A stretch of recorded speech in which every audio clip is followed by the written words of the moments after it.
Mr. President, your reaction to the story in The Atlantic that said that some of your top cabinet officials and aides had been discussing very sensitive material. You're telling me about it for the first time. Hillary Clinton responded tonight with this. You have got to be kidding me. After news broke yesterday that the Trump administration officials accidentally shared sensitive military plans with the Atlantic editor-in-chief, Jeffrey Goldberg, well, the reactions came pouring in. Rather than giving like a really big, long speech, I feel like I could just use this, and this will tell you that I think it's good, right? So like that's a fist, American flag, fire. So I'll just, from now on, when we do things where like we agree, I'll just hold this up rather than giving like a really big long speech. So job well done, guys. Would the gentleman yield? Oh, sure, I'll yield. But I'm not sure everybody recognizes the reference there. Would you explain where that comes from? Yeah, so this is how when we're in like a chat with friends, right, where we're like having a casual chat about like where we're dropping missiles. Are you talking about a public chat room? Yeah, but like, and with friends, and we're just like, you know, hamming about who we're gonna bomb and all of that. None more notable than that from former Secretary of State Hillary Clinton, who, as we know, was the subject of more Fox News segments than Obama's tan suit, which was brought to attention by Fox News liberal voice of sanity Jessica Tarlov, as she said, quote, "I don't want to ever hear but her emails," again referring to the Hillary Clinton email server scandal. Donald Trump's ratings on handling the economy, inflation, cost of living are all tanking. And we're seeing this administration's incompetence and recklessness on a scale unimaginable. I'm sure you guys saw this incredible Jeffrey Goldberg piece from right before we got on air a couple years ago about Goldberg, who is a journalist at The Atlantic, being invited into a private Signal chat with all of our national security heads. So Rubio, Hegseth, Waltz, Tulsi Gabbard, Scott Bessent's in there, et cetera. And they are planning on just Signal to drop bombs in Yemen. So they're not doing this in a skiff. They're doing it on an app that you and I, we all have on our phones. And it's obviously incredibly reckless, national security risks. I don't want to ever hear but her emails again. I don't know what's going to happen to anyone who's involved in something like this. But on top of it, you have the vice president. He's in there as well, contradicting Donald Trump on his policy on Europe. So all of this is going on. We're only a couple months into this administration. And when Carville says, let's see what they do, you get stuff like this. Now, for those just catching up, on Monday, Goldberg detailed in a bombshell article how at the beginning of March, he was accidentally added to a group chat on the encrypted messaging app Signal, whose members included several high-ranking Trump officials. Among them were Secretary of Defense Pete Hegseth and Vice President J.D. Vance, among others. Goldberg said he was added by National Security Advisor Michael Waltz. And to see this administration claiming that it cares about competence and merit, and then be responsible for an epic fuck-up like this, demonstrates that these are not serious people. I was an intelligence officer for about 7 years in the U.S. Navy Reserve, and I occasionally handled highly classified information during my time in the cabinet as well. It can be hard to explain just how much goes into keeping that information safe. And in case anyone needs a wee reminder, here's a nice montage CNN put together of all the times members of Trump's war cabinet discussed Hillary's emails in the past.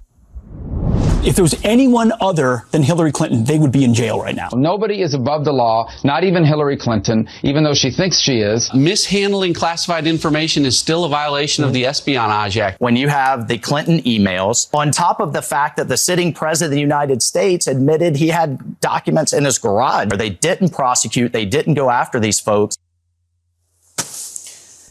Hillary Clinton responded tonight with this. You have got to be kidding me. But the reactions continued. Staunch Trump critic Jimmy Kimmel got in on the act. Over the weekend, he revoked security clearance for Kamala Harris, Hillary Clinton, and Joe Biden. He also locked Hunter out of his laptop for good. This petty retribution was made even sillier today when we got this doozy of a headline from The Atlantic, which is a magazine, not The Ocean. They said, the Trump administration accidentally texted me its war plans. So 2 weeks ago, Trump's national security advisor, Michael Waltz, inadvertently invited the editor-in-chief at The Atlantic, a guy named Jeffrey Goldberg, to join a group chat on Signal, the messaging app. Next thing Goldberg knows he's on a chain with the Secretary of State, Marco Rubio, Secretary of Defense, Pete Hegseth, the head of the CIA, and Vice President J.D. Vance, as they hashed out secret plans for a military strike on the Houthis, which is a terrorist group in Yemen. So he's watching this chain go back and forth, detailing the logistics and the specifics of a military strike. And he thought somebody was trying to fool him. He thought it was disinformation. Turned out it was just a bunch of fools, because the strikes started happening exactly as described in the text. In other words, our national security is being guarded by a bunch of doofs you wouldn't trust to throw your cousin a surprise party.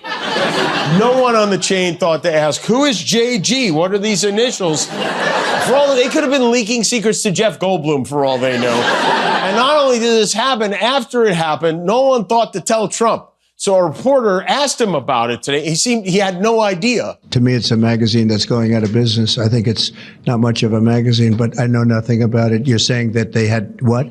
They were using Signal to coordinate on sensitive materials and having to do with what? Having to do with what? What were they talking about? With the Houthis. The Houthis? You mean the attack on the Houthis? Right. Well, it couldn't have been very effective, because the attack was very effective. I can tell you that. I don't know anything about it. My God, if Joe Biden's top-level military team accidentally texted these plans to a journalist, Laura Ingram's erection would be so rock strong, it would break through the wall like the Kool-Aid man. And the thing is, Kimmel's getting under Trump's skin when he's sending out his best foot soldiers to do hit pieces on him for daring to call out the utter shambles that is this current administration. Jimmy Kimmel's show is owned and run by ABC Disney. And Disney's run by a guy by the name of Bob Iger. Bob, are you okay with this seeming glorification of violence? Is this the inclusive, woke DEI, the ABC Disney brand? Now think about it, Jimmy. He sobs, he weeps when an election doesn't go his way. He demands compassion if he's having problems in his personal life. But yet, ABC Disney, Bob Iger, allow a host, in my opinion, to be celebrating what has been happening to Tesla against regular Americans that drive Teslas, making jokes about it all. Bob Iger, you're the CEO of Disney. Are you proud of this? Jimmy Kimmel is an unhinged loser. You see the ratings every day. We all see the ratings every day. He's, pretending to be woke, compassionate while cheering for, those that are involved in these actions against Tesla, against his political enemies. And above all else, this exemplifies this administration's incompetence and recklessness on a scale that even those who warned against the impending disaster of Trump 2.0 could not have predicted. I mean, sending sensitive information on an app that everyone possesses has unimaginable security risks, which Democrats across the board wasted no time outlining during today's hearings. And would not information about the timing of airstrikes allow a military to pre-position or cue air defense systems to shoot down enemy aircraft? I think, Senator, from our perspective, any advance warning is something that we certainly are trying to protect. Yeah. Director Radcliffe, this was a huge mistake, correct? No. A national Hold on. No, you Let me hold answer. on. No, Director The Radcliffe, I asked you a yes or no question, and now you'll hold on. A national political reporter you can characterize it how you want. Was made privy the White to House sensitive information about imminent military operations against a foreign terrorist organization. Mistake of adding a reporter, and that wasn't a huge mistake. That wasn't a huge mistake. Well, I think they characterized it as an embarrassment. This is utterly unprofessional. There's been no apology. There has been no recognition of the gravity of this error. And by the way, we will get the full transcript of this chain, and your testimony will be measured carefully against its content. Thank you, Mr. Chairman.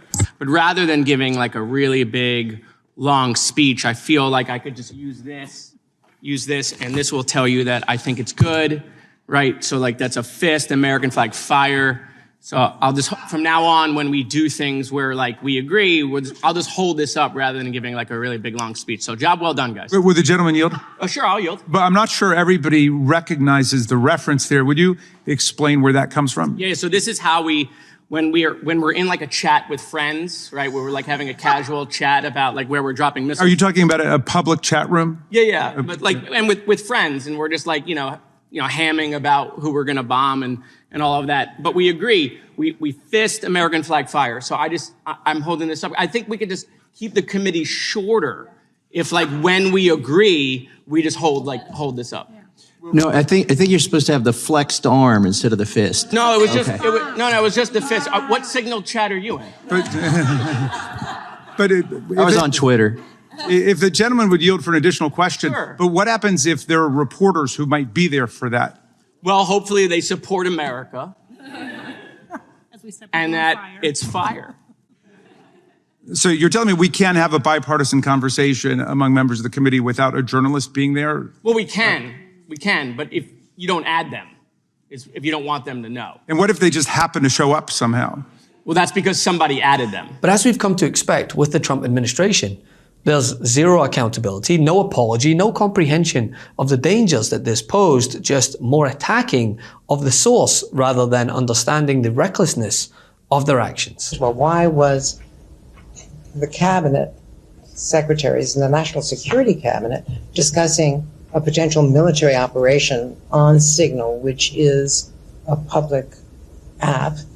And why didn't they notice a phone number that was not part of their group? And how concerned is the secretary about the implications of this? Well, I have two very short things to say to you. First is that we will not comment on the secretary's deliberative conversations. And secondly, that you should contact the White House. Can't get enough Meidas? Check out the Meidas Plus Substack for ad-free articles, reports, podcasts, daily recaps from Ron Filipkowski, and more. Sign up for free now at MeidasPlus.com.